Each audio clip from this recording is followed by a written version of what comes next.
Is the Valve Steam Deck OLED the ultimate handheld gaming PC? In this video, we're going to unbox the Steam Deck, open it up, and install some really cool mods, find out what the best accessories are, and see if it lives up to all the hype by testing it for an entire week on an international trip.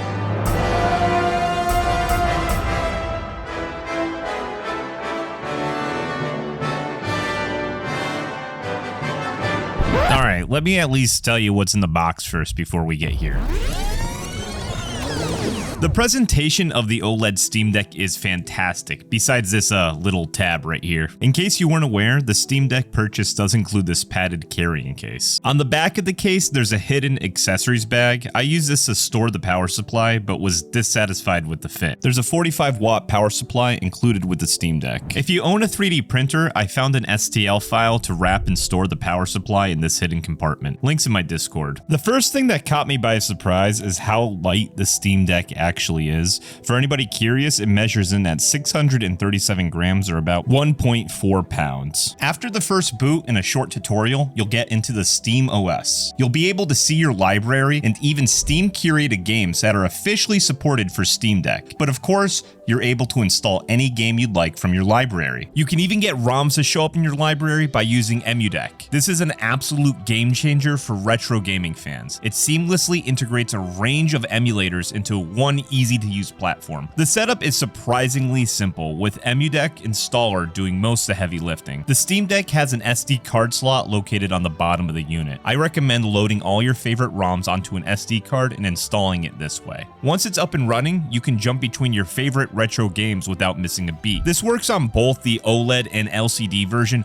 but there are a few differences between the OLED version and the LCD version. The most notable and obvious is the screen. And oh man, let me tell you, if you can swing it, the screen on this thing looks amazing. This screen is 1000 nits peak brightness using HDR, which is bright enough to game outside, but not quite bright enough to game in direct sunlight. The LCD is only 400 nits brightness, which is a little brighter, about the same as most gaming monitors. The OLED refresh rate is superior as well at 90 Hz. And if you're someone like me, you can definitely see and feel the difference between the LCD's lower refresh rate of 60 Hz. Both are touchscreens, so using the on-screen keyboard is really simple. And both screens will run at the same 1280 by 800p resolution, but the OLED obviously looks better. However, sometimes the gaming experience with the Steam Deck hasn't been ideal. For example, the stock buttons and D-pad felt horrible to me. They have a very smooth plastic feel. The shell of the Steam Deck was smooth as well, and I don't really like that. So this prompted me to make some upgrades to get it ready for my big trip. Disassembling the Steam Deck was easy enough. It's held together with a few screws and then clipped together. Once I had this disassembled, the first order of business was replacing the gross stock buttons it came with. I purchased aftermarket parts from deckbuttons.com and went for the retro set. Other than the colors, the big thing that sets these apart from the stock buttons are that they're textured and should make for a much better gaming experience to me.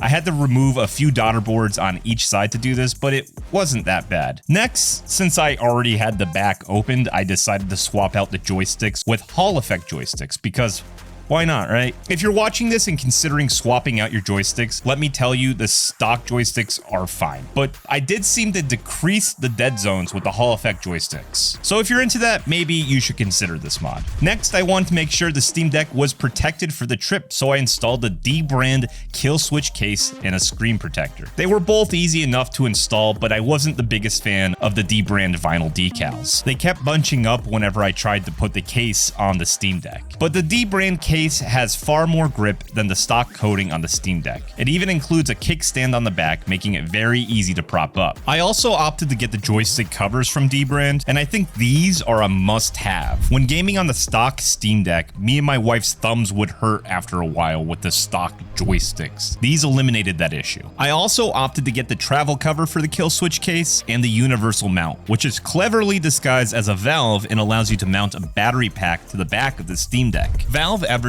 the Steam Deck OLED as offering 3 to 12 hours of gameplay on its 50 watt-hour battery, an improvement over the LCD model, but still highly variable depending on the game and screen brightness. In my experience, I found that the battery lasts closer to about 5 to 6 hours with lighter games. But more demanding titles like Cyberpunk can significantly cut that down. Knowing my traveling would include a few 3-hour bus rides, train rides, and 2 long flights, I picked up some battery banks to ensure I could keep the Steam Deck going. I purchased an Anker 20,000 milliamp hour battery bank, and Anker also sent me their Prime Power Bank and 737 120 watt wall charger. I believe Anker makes some of the best wall chargers and battery banks out there, and I've been using Anker products for years at this point. The 737 charger was great. My biggest pet peeve about the stock charger is that the cable isn't removable. The max charging on the Steam Deck is 45 watts, which means it will still take about 2 to 3 hours to get to 100%. The 737 will not charge your Steam Deck any quicker, but you'll be able to carry one product to charge all your devices simultaneously instead of 2. This was a big improvement for me. The Prime Power Bank was also really handy. You can plug it directly into the wall, and it even gives you a digital readout of what's charging and at what speed. I use this routinely throughout my trip almost every night. Out of everything though, I relied on the 20,000 milliamp hour battery bank the most. It became my go-to power source while I was out and about, often leaving the Steam Deck charging in my backpack.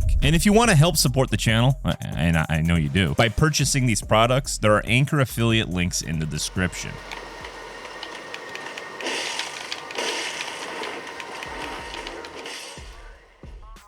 I spent 13 hours traveling to London. I took 3 train trips, 1 plane ride, and a couple of tube trips before I arrived at my hotel. My Steam Deck was with me the entire time. To not annoy anyone along the ride, I brought my XM5 headphones, which were easily Bluetooth to the Steam Deck. In fact, anything Bluetooth to the Steam Deck easily. You can have multiple controllers, headphones, keyboards, mice, whatever you want connected to it. This brings me to the first bug I found though. It seems like for some games, when you lock the screen while playing and then wake it up again, the game will be completely muted. The OS sounds will still go to your Bluetooth headphones, but the game will run completely silent and there's nothing you can do aside from rebooting the system to bring it back. And that brings me to another bug I found. For whatever reason, when you're not connected to Wi-Fi, occasionally the quick access button just won't work.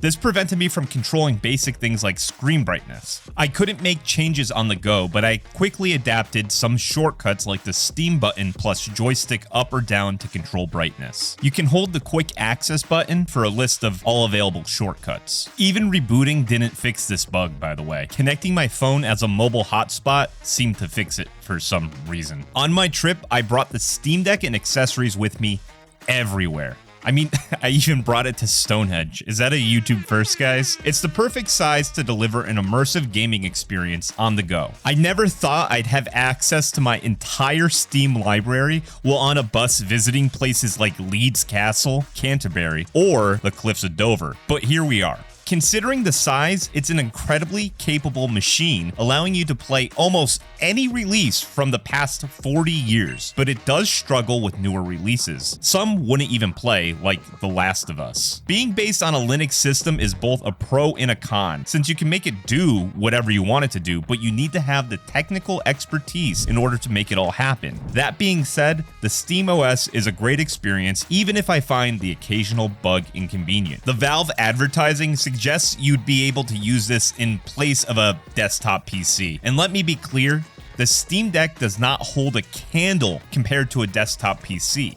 It just doesn't have the horsepower. So the Steam Deck OLED isn't quite the ultimate handheld gaming PC, but it's the closest, best looking thing we have right now. And since the Steam Deck 2 isn't around the corner, I think it's a solid purchase for anybody looking to game on the go. This video was very ambitious for my small channel, and I had a lot of fun making it. The London footage was actually from my honeymoon, so a special thank you to my wife for supporting my tech obsession and filming me at all the different places we visited. If you want to support the channel, consider subbing or checking out the Anker affiliate links in the video description. As always, I hope you learned something, and until next time, GG.